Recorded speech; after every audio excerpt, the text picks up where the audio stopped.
Hello, I'm Yang Chao. I'm going to read to you the 4th chapter of Julius Caesar.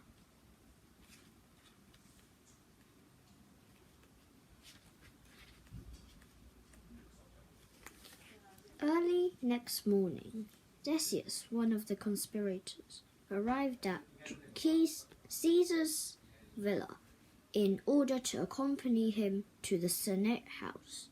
He was bewildered and dismayed when Caesar informed him that he intended to cancel the visit. Should I tell the senators that you have been taken ill, mighty Caesar? Decius inquired. I will not stoop to lying, replied Caesar. I just tell them that I do not wish to come. But I will be laughed at if I do not give a reason for your absence, Decius cried.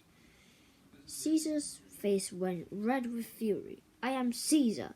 I do not have to make excuses to the Senate for what I do. But his anger vanished as swiftly as it had appeared, and he spoke calmly. However, since you are a good friend, Decius, I shall tell you the truth.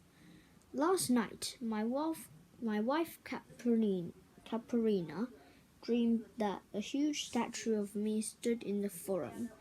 The statue began to gush out fountains of blood. Many citizens washed their hands in the blood and smiled as they did so. Caparina believed that the dream was sent to her by God to warn me that I would be in danger if I go out today. She had persuaded me to stay at home. Decius thought frantically. If Caesar did not go to the Senate house, the conspirators' plot would fail. Suddenly, a solution came to him. Great Caesar, Caparina misunderstood her dream, he insisted smoothly. The gods meant it was a sign that you will bring new life to Rome. That's why the citizens smiled in gratitude as they bathed in your blood. Caesar stroked his chin. Your reading of Caparina's dream is interesting, Decius, he murmured. I can prove that I'm right, he declared. I know that the senators are planning to make you the king of Rome today. If you do not go to the Senate, they might change their mind. Or should I tell them they must wait until Caparina has better dreams? They will mock you and say you are a coward. Decius's words stung Caesar's pride. Who dares to call Caesar a coward? He growled. Cowards imagine 1,000 different deaths for them. Brave men only die once. Very well, Decius. Let us go to the Senate. On the way, I will decide whether to accept the senator's offer of the crown. Caesar's route to the Senate house was lined with cheering citizens. As he mounted the steps of the building, Caesar wore a triumphant smile, but the smile was replaced by a frown of irritation when he saw a group of nobles, including Brutus and Cassius, blocking the doorway. What is this? What is the meaning of this? Caesar snapped. Metellus knelt down on one knee. Caesar, I beg you to lift the sentence of banishment you placed on my brother, Publius. He is innocent. I have passed judgment and will not take it back, Caesar said hauntedly.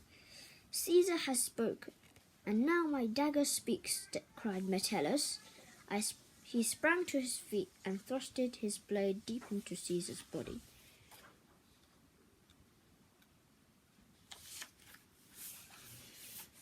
The other conspirators were quick to follow. The last strike was Brutus, and he pulled his dagger out of Caesar. Caesar staggered against him. What, you too, Brutus? Caesar gasped, then fell dead at Brutus's feet. The air was shrill with shouts and screams. The crowds ran, scattering in all directions like broken pieces of shattered glass. A stream of senators poured out of the Senate House. Some stared at Caesar in silent horror. Others fled in fear of their lives. Only Brutus remained calm. He stooped, pressed his palms into the red pool that was spreading around Caesar's body. Then he lifted his hand high for all to see. "Peace," he called. "Freedom. Liberty." At that moment, Mark Antony appeared. The morning sun shone on his fair curly hair, and as he walked up to Brutus, Mark Antony pulled open his toga and offered Brutus his bare chest. "If you mean to kill me, Brutus, do it now," he said boldly. "Live and be our friend, Mark Antony," Brutus pleaded. "Join us in the making of a new Rome." Mark Antony closed his toga and hung his head in grief. "All I ask is to be allowed to take Caesar's body to the marketplace and say a few words in his memory," he said. "Of course," said Brutus. Cassius drew Brutus aside. "Have you lost your wits, Brutus?" he hissed. "Mark Antony is one of the greatest public speakers of Rome. If he stirs up the people, I'll go with him and speak first," Brutus interrupted. "Once I've made the people understand why Caesar had died, Mark Antony will not dare to say a word against us." Cassius held his tongue, but once more he wondered if Brutus were doing the right thing. Brutus was a great speaker and was able to make people see common sense, but Mark Antony could move people's hearts with his word. And that's the 4th chapter of Julius Caesar. Bye!